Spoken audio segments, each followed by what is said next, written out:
Welcome to all parents and students. In this video, we are going to study remaining three sums from exercise 1.2.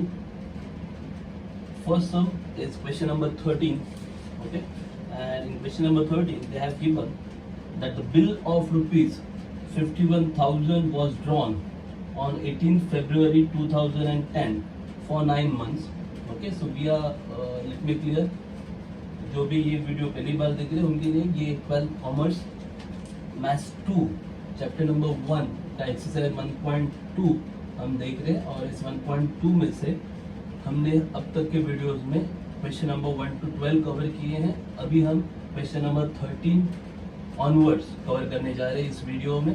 Okay, so in that question number 13 they have given that a bill of rupees 51,000 was drawn on 18 February 2010. 18 फरवरी 2010 को bill draw किया है. Bill का amount है 51,000, मतलब ये हो गया आपका फेस वैल्यू और you can call it as sum due for 9 month, मतलब पीरियड ऑफ बिल दिया हुआ है 9 month. It was encash on 28 June 2010. Encash का मतलब ही होता है डिस्काउंटेड. एनकैश कौन करता है? बैंक करता है. So it was encash on 20th June 2010 means this is the date of discounting at 5% per annum, मतलब rate of interest दिया हुआ है R 5% per annum. Calculate BG and TD, bankers gain and true discount. We have to calculate bankers gain and true discount. Okay. So before finding bankers gain, we have to find bankers discount, because first step is to find bankers discount. And after bankers discount we can find out bankers gain. Okay, so let's proceed to the problem. Whatever is given in the problem just write down. जो भी दिया है वो लिखेंगे.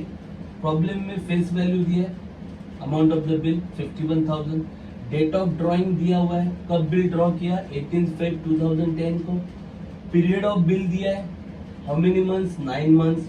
तो 18 Feb से 9 month अगर आप कैलकुलेट करोगे तो आपको मिलेगा नॉमिनल ड्यू डेट, वो हो जाएगा 18 नवंबर. मालूम है ना, फेब मतलब सेकेंड मंथ और सेकेंड में अगर 9 ऐड करोगे तो 2 + 9 कितना आता है? 11. 11 मतलब कौन सा मंथ होता है? वो नवंबर.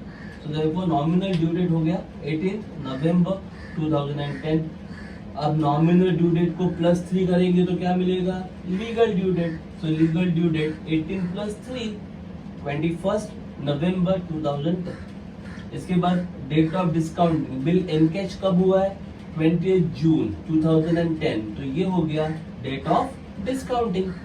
क्लियर? अब अगर आपको बैंकर डिस्काउंट कैलकुलेट करना है तो आपको डेट ऑफ डिस्काउंटिंग से लेकर लीगल ड्यू डेट तक का पीरियड कंसीडर करना होता है. आपको ये बिल का पीरियड कंसीडर नहीं करना, बराबर, क्योंकि बैंक कब इंट्रोड्यूस हुआ है? 20 जून को. तो 20 जून से लेकर 21 नवंबर legal due date. In between that, you have to calculate the period. So let's calculate number of days between date of discounting and legal due date are as below. तो date of discounting 20th June, मतलब जून के 28 days हो गए. तो जून में कितने days होते हैं? 30 डेज. 30 में से 28 चले गए तो कितने बचे? 2 डेज. तो जून में बचे 2. फिर जून के आगे जुलाई. जुलाई में हाउ मेनी डेज? 31 डेज. अगस्त 31 days, September 30 days, October 31 days. Now November. नवंबर में आपको कहाँ तक जाना है? 21 नवंबर तक ही जाना है ना. तो नवंबर में से कितने डेज हो गया? 21 days from November. Is that clear? Now just make total of all this. सबका टोटल कर लो. If you add all this days, सबको अगर ऐड किया आपने तो कितना मिलता है? 146 डेज. ये हो गया आपका n. n equal to 146 days. हाँ, जिन्होंने लास्ट वीडियोस देखे उनको पता है ये सब कैसे करते हैं, बराबर.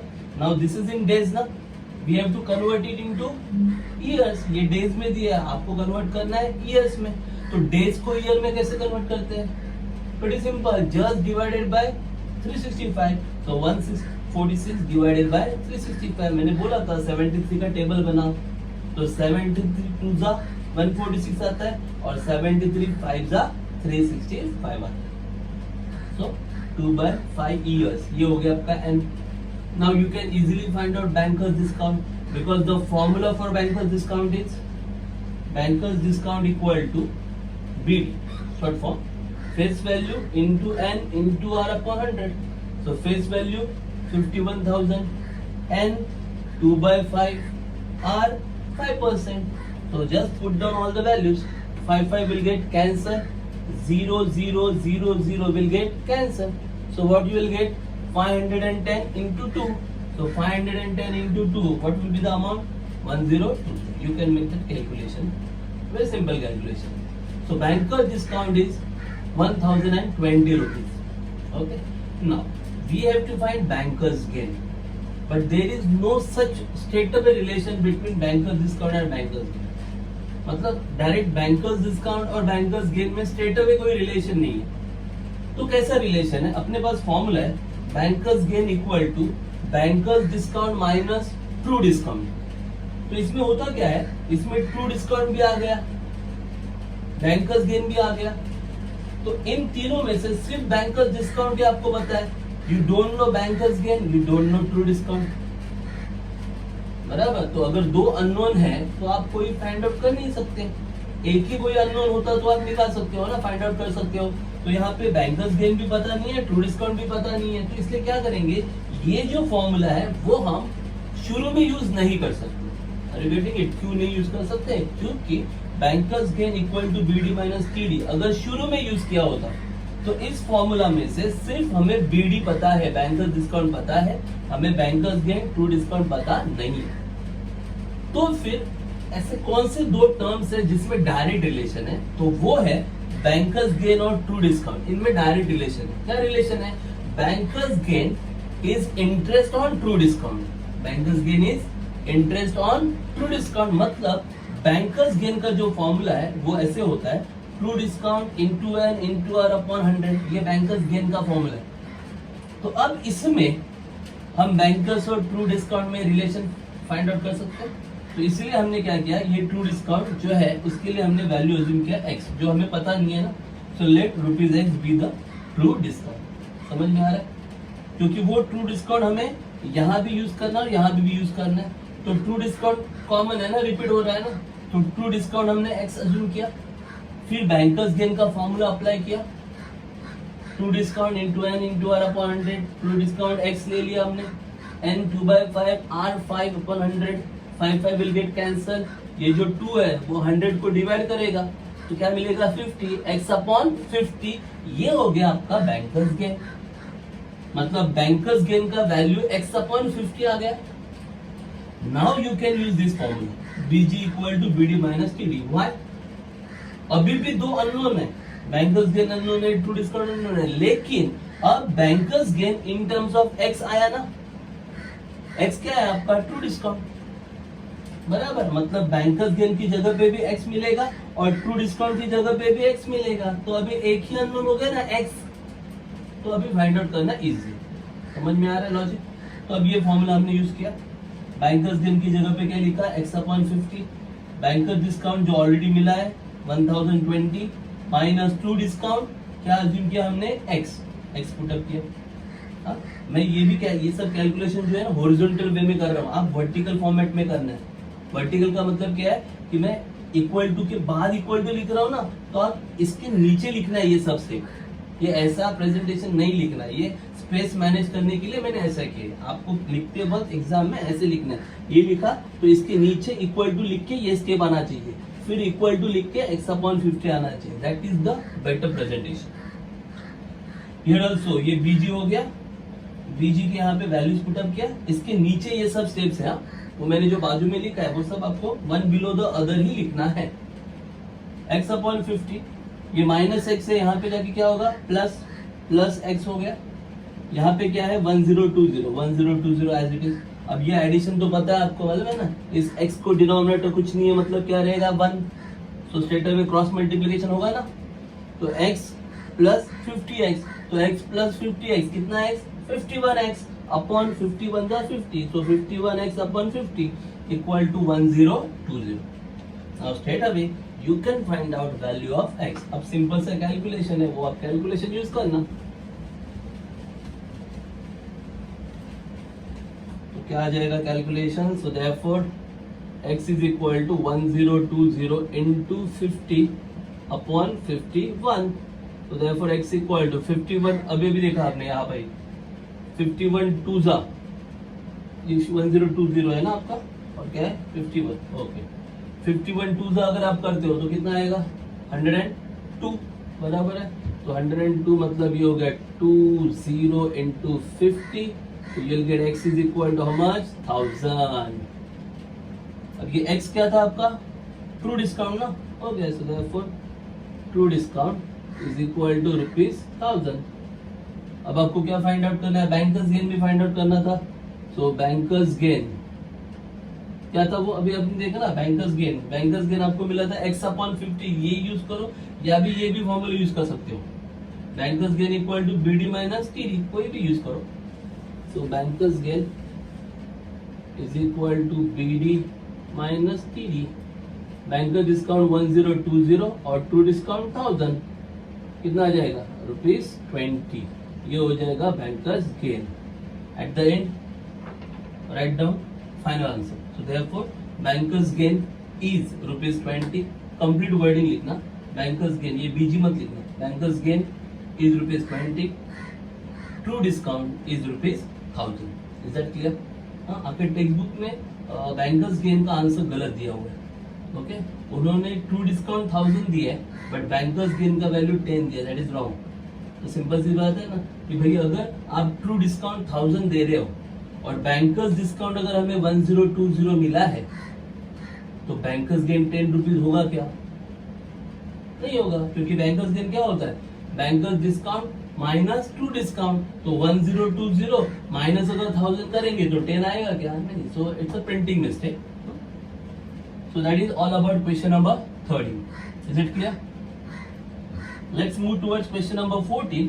बहुत ही सिंपल सा क्वेश्चन दिया है और ऐसा सिमिलर टाइप का क्वेश्चन हमने question number I think question number 4 हमने सॉल्व किया था, जिसमें relation between I think sum due और ट्रू डिस्काउंट में दिया था relation, sum due and true discount वो रिलेशन था। अब यहाँ पे रिलेशन जो है वो सम ड्यू और प्रेजेंट वर्थ में दिया है। सिंपल सेम लॉजिक का प्रॉब्लम है। Let's try that problem, very easy problem.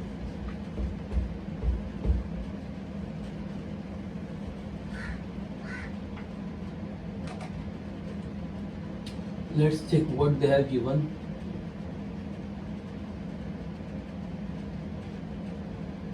Question number 14. Okay. Now the question is, a certain sum due 3 months, a certain sum due 3 months, hence is 21/20 of present worth. Sum due is 21/20 of मतलब into present worth. What is the rate of interest? आपसे पूछा है rate of interest. Simple सी बात है, उन्होंने 3 month मतलब period सिर्फ दिया है। सो हियर पीरियड मतलब n कितना दिया है 3 मंथ्स। 3 मंथ्स को ईयर में कन्वर्ट किया 3/12 ईयर्स, दैट इज 1/4। ये हो गया आपका n 1/4 ईयर्स। ओके अब कंडीशन क्या दिया है, sum due is 21/20 of present worth. तो आप यूज कर सकते हो गिवन दैट, सिंपल कंडीशन है, सम ड्यू इज मतलब इक्वल टू 21/20 ऑफ मतलब इनटू प्रेजेंट वर्थ। अब सम ड्यू का फॉर्मूला है ना आपके पास, सम ड्यू का फॉर्मूला क्या है, true discount plus present worth. Just use that formula. So therefore true discount plus present worth equal to 21/20 into present worth. समझे ना, क्योंकि सम ड्यू का ये फॉर्मूला है ना, ट्रू डिस्काउंट पर प्रेजेंट वर्थ चाहिए तो आप यहाँ पे मेंशन कर सकते हो, since sum due is equal to true discount plus present worth. If you want you can mention it. Okay. ये रीजन के जैसा दिखना चाहिए, डॉट डॉट डॉट करके आ गया। अगर नहीं आ रहा है तो मत लिखो, डायरेक्ट ये लिखा तो भी चलेगा, बट ये एज ए रीजन। अब यहाँ पे ट्रू डिस्काउंट है, ट्रू डिस्काउंट का जो फॉर्मूला है उसमें भी प्रेजेंट वर्ड आता है। ट्रू डिस्काउंट का जो फॉर्मूला है उसमें भी प्रेजेंट वर्ड आता है, तो ट्रू डिस्काउंट का भी फॉर्मूला है।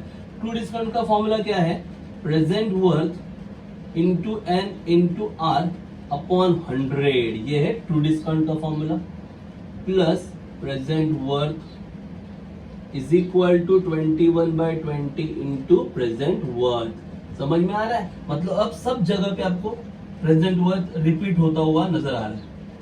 क्लियर? सिंपल है। अब यहां पे present worth present worth present worth सब जगह पे है, तो आप प्रेजेंट वर्थ डिवाइड कर सकते हो ना, dividing each and every term by present worth. तो आप यहां पे लिख सकते हो dividing both sides by present worth, सबको प्रेजेंट वर्थ से डिवाइड कर दो। तो फिर यहाँ पे क्या मिलेगा, यहाँ से प्रेजेंट वर्थ गया, क्या मिलेगा n into are upon 100 plus present worth को प्रेजेंट वर्थ से डिवाइड किया, क्या मिलेगा 1 is equal to 21/20 present worth को डिवाइड किया, गया, हो गया simple.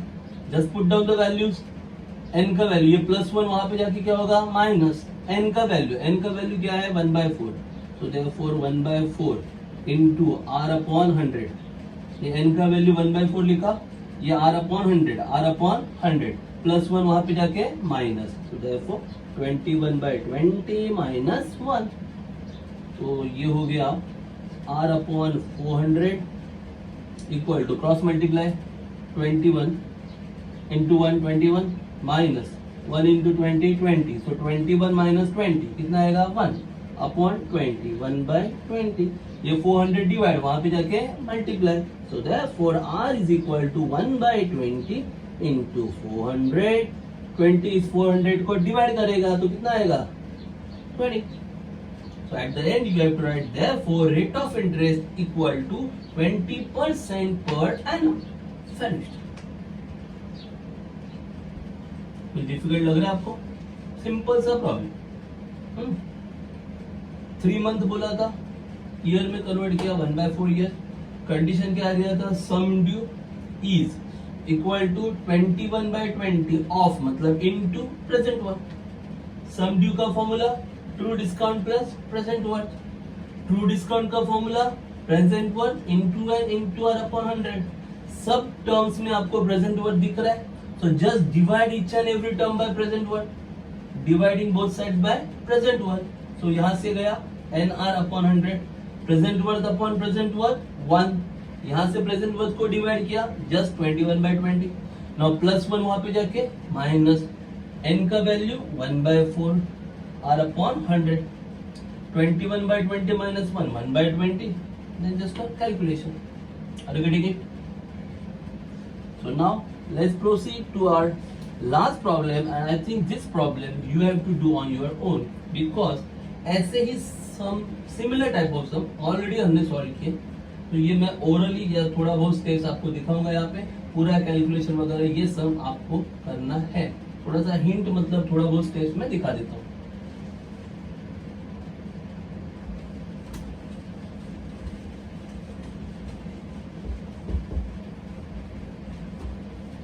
Let's try for question number 15। बहुत ही इजी प्रॉब्लम दिया है वहां पे उन्होंने। A bill of rupees, a bill of certain sum, you don't know what is the amount of bill, a bill of certain sum drawn on 28th Feb, bill of certain sum drawn on 20th Feb मतलब date of drawing, date of drawing 28th Feb, this is the date of drawing 20th Feb 2007। मैं थोड़ा shortcut में लिखने वाला हूँ, 20th Feb 2007 ये date of drawing है for 8 month, मतलब period of the bill 8 month है। तो जब period of the bill 8 month है तो नॉमिनल ड्यू डेट 8 मंथ के बाद आएगा। फेब मतलब सेकेंड, 2 + 8 10, 10 मतलब कौन सा मंथ, अक्टूबर, तो फिर क्या आएगा 20th अक्टूबर 2007, ये हो गया नॉमिनल ड्यू डेट। फिर क्या आता है लीगल ड्यू डेट, कैसे आएगा +3 करेंगे, 28 + 3 कितना आएगा 31st October 2007। Is that clear? और इस पे देखना ये है कि अक्टूबर में 31 डेज होते हैं कि नहीं होते हैं, होते हैं ना, तो चलेगा। अगर यही केस 28 सितंबर के बारे में होता तो ये दिमाग में रखना थोड़ा, 20 सितंबर में 28 प्लस 3 31 सितंबर नहीं लिखते, सितंबर में 30 डेज ही होते हैं, ये थोड़ा ध्यान में रखना। अदरवाइज क्या flow of solving the problem आप क्या करोगे 28 प्लस 3 31 लिख दोगे, गलत हो जाएगा। फिर यहाँ पे चलेगा, क्यों? क्योंकि 31 अक्टूबर होता है, लेकिन 31 सितंबर होता है क्या? नहीं होता है। 31 नवंबर होता है क्या? नहीं होता है। ये जरा दिमाग में रखना। लीगल ड्यू डेट मिल गया आपको। Okay, now it was encash on 26 March. Encash on 26 March, 26 मार्च को एनकैश किया है, मतलब ये है date of discounting. Date of discounting 26 March, 26 March, ये हो गया date of discounting. So you got date of drawing 20th Feb, period of the bill, ये प्रॉपरली लिखना। ये सब लिख रहा हूँ मतलब इसका मतलब ये नहीं है, मैं सिर्फ ओरली बता रहा हूँ आपको, जस्ट आपको ही लिखना है सब कुछ। हाँ, so date of drawing 20th Feb, period of the bill 8 month, so nominal due date हो गया 20th अक्टूबर, legal due date 3 days add करके 31 अक्टूबर, डेट ऑफ डिस्काउंटिंग दिया है 26 मार्च। फॉर रुपीज 10,992, फॉर रुपीज 10,992 मतलब ये हो गया कैश वैल्यू, सीवी रुपीज 10,992, क्योंकि 10,992 को वो बिल कैश किया उन्होंने, एनकैश किया, मतलब ये क्या हो गया? कैश वैल्यू हो गया। एट 14% पर एनम, मतलब आर हो गया आपका 14% per annum. Find out the face value. Face value find out करने के लिए बोला, बहुत सिंपल, बराबर। क्यों? क्योंकि डेट ऑफ डिस्काउंटिंग है आपके पास, लीगल ड्यू डेट है आपके पास, तो आप डेट ऑफ डिस्काउंटिंग से लेकर लीगल ड्यू डेट तक का टाइम निकाल सकते हो। जब वो टाइम मिल जाएगा उसके बाद आप क्या फाइंड आउट करने की कोशिश करोगे? Bankers discount. अब बैंकर्स डिस्काउंट में फेस वैल्यू लगता है, वो नहीं मिलेगा, लेकिन बैंकर्स डिस्काउंट और एक मेथड से मिलता है ना, bankers discount is equal to face value minus cash value, बराबर। तो सिंपल है, पहले नंबर ऑफ डेज निकालते हैं, कहां से? डेट ऑफ डिस्काउंटिंग से लेकर legal due date. So number of days between date of discounting to legal due date. तो पहले डेट ऑफ डिस्काउंटिंग कितना है? 26 मार्च। तो मार्च में कितने डेज बाकी बचे? अभी 26 गए ना, तो मार्च के कितने टोटल डेज होते हैं? 31। 31 में से 26 डेज चले गए, तो मार्च में कितने डेज बाकी है? 5। तो मार्च के 5 डेज हो गए। मार्च के बाद कितना, कौन सा महीना आएगा? अप्रैल। अप्रैल में कितने डेज होते हैं? 30। अप्रैल के बाद मई, हाउ मेनी डेज? 31। आफ्टर में जून, हाउ मेनी डेज? 30। जून के बाद जुलाई, हाउ मेनी डेज? 31। आफ्टर जुलाई अगस्त, हाउ मेनी डेज? 31। आफ्टर अगस्त सितंबर, how many days? 30। And after सितंबर कहां तक जाना है आपको? 31 अक्टूबर। तो अक्टूबर में आएगा 31। तो फिर आप काउंट करोगे टोटल नंबर ऑफ डेज, और इन सबको टोटल, इन सबको ऐड कर देना। मैंने पहले ही सॉल्व करके किया है, ये रखा है, तो मैंने ये ऐड कर दिया है, और ऐड करोगे तब इसका आंसर मिल रहा है आपको 219। So we got answer as 219। ये हो गया आपका n, बट वो डेज में, फिर आप उसको कन्वर्ट करोगे ईयर में, तो n इक्वल टू कितना आएगा? 219 अपॉन 365 ईयर्स। मैंने पहले ही बोला 73 का टेबल, 73 3 जा 219 आता है, और 73 5 जा, तो कितना आएगा? 3 अपॉन 5 ईयर्स। ये हो गया आपका n। Now you can find out bankers discount. अब बैंकर्स डिस्काउंट में फेस वैल्यू आता है, बट फेस वैल्यू तो आपको मालूम नहीं है, so let's assume it. Let rupees x be the face value.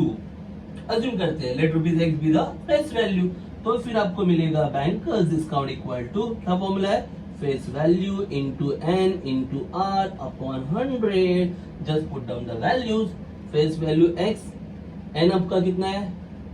n 3/5 into r, r है आपका 14 अपॉन 100। तो सिंपल है, 14 3 जा 42, 5 इंटू 100 500। सो आपको मिलेगा 42x अपॉन 500। ये हो गया आपका बैंकर्स डिस्काउंट, मिला बैंकर्स डिस्काउंट। बट इसमें अभी भी x अननोन है ना, तो बैंकर्स डिस्काउंट का और एक फॉर्मूला है, वो यूज करेंगे। तो क्या फॉर्मूला है बैंकर्स डिस्काउंट का? So formula for bankers discount is, bankers discount is equal to face value minus cash value. Bankers discount 42x upon 500। Face value हमने क्या अज्यूम किया, x minus cash value is given that is 10,992। So minus 10,992 यहाँ पे जाके plus होगा, ये plus 42x upon 500 वहां पे जाके माइनस होगा। So you will get 10,992 equal to x minus 42x upon 500। Now just make a calculation. अब कैलकुलेशन कर दो, ये 10,992, ये 500x माइनस 42x मतलब 458x अपॉन 500। तो देयरफॉर अगर x निकालना है तो 500 मल्टीप्लाई करेगा और 458 डिवाइड करेगा। सो you will get 10,992 into 500 upon 458। अब कैलकुलेशन में थोड़ा लेंथी कैलकुलेशन है थोड़ा, तो सबसे पहले इजी नंबर है 2 से डिवाइड करके देख लो, 4 से होता है कि देख लो, 8 से होता है कि देख लो। तो यहाँ पे 2 से डिवाइड हो रहा है, 2 से अगर डिवाइड करोगे तो 2 5 जा, ओके, देन 2 5 जा 10, 2 4 जा 8, 1 19, 2 9 जा 1, 2 6 जा इंटू 500 अपॉन यहाँ पे 2 2 जा 4 एंड 2 9 जा 18। अब इनमें ऐसा कोई नंबर नहीं नजर आ रहा है कि जो डिवाइड कर पाए, तो आप स्ट्रेट अवे 229 5496 को 229 से डिवाइड करने का कोशिश करो।